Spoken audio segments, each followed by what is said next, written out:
Now, a couple of things that are different from what people are used to. Right over here, small screen. We got a couple of buttons over here, but mostly about lights. And as we all know, it has a lighter. Which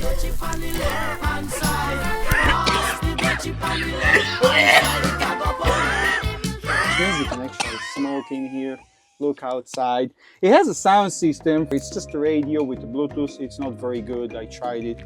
Now it has front windshield.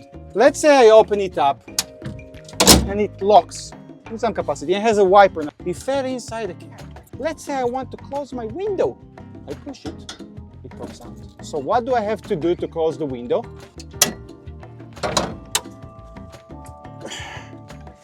I have to hold it with my leg. This is the only way.